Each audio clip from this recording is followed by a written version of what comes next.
welcome back to Consultants Corner. I'm Rebecca Brizi. This is my corner. I am a consultant. In my online course on how to become a freelance consultant, that was my first course. That's what launched this channel, and it's what I do. We spend a fair amount of time on how to use past experience to build the service that you will provide and sell as a consultant. And I have over time received several types of questions around what it means to truly understand experience. I talk about focusing on outcomes, focusing on things that you've influenced and controlled, but there's more to it than that, of course, isn't there? The questions I've received have been things like, how do you account for instinct or gut? How do you describe those parts of your experience that are just, I've been doing this for 10, 12, 20 years, trust me. There is that part of experience that can feel abstract. You want to say, just trust me on this. I've been through it. I've seen this before. With today's video, I want to take that part of experience and explain it in terms of what it does mean and how you can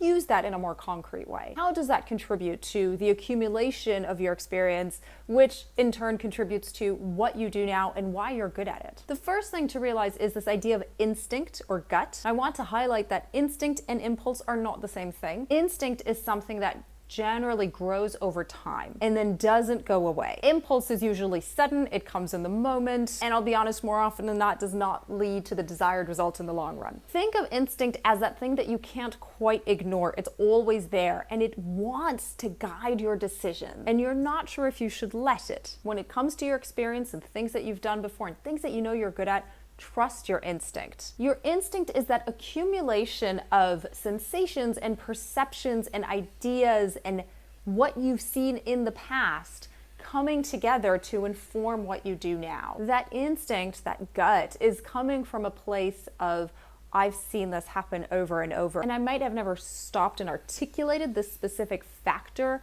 in a situation of this sort, yet something is telling me that this is the outcome, and I trust that that is going to be the outcome. Understand the part that your brain is playing in that gut instinct, not impulse, that you are reacting to an accumulation of repeated experiences. Instinct is part of how you use your experience to be good at what you do now. But there's more. There's perception, similar to instinct. That idea of, I think this is what's going on right now. Always start with what is concrete, of course, what you can control, what you can see, what you can point to. But I don't want you to completely ignore what your brain is subtly trying to push forward. Understand where those ideas, those perceptions are coming from and what role they should be playing in your current decision making. So let those more subtle, instinctual, perception parts of experience play the correct role in what you do now and how they contribute to your current success and your current services. And your experience, of course, is also the skills that you've picked up along the way, the specific things that you have learned, the repetition of having been in certain situations or done certain things, so the confidence with which you can confront them anew. These are all factors that contribute to your knowledge and contribute to your outcomes.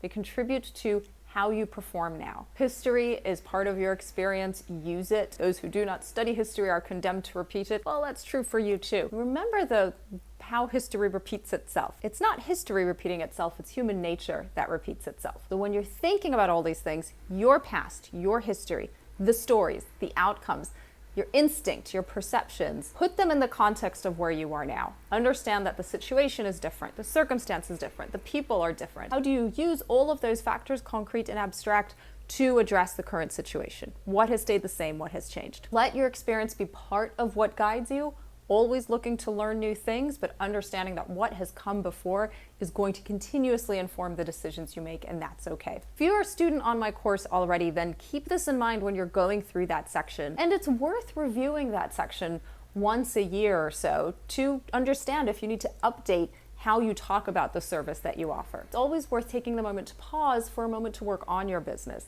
and see what needs to be updated for a new circumstance or just the new year. If you're not yet a student, of course, you can subscribe using the links below to the course, How to Be a Successful Freelance Consultant, which you can find on Udemy or Skillshare. But in any case, as you think about the services that you offer and how you present yourself, keep in mind the role that your past experience will and should play in that. And we'll see you back here at the next video. Bye now.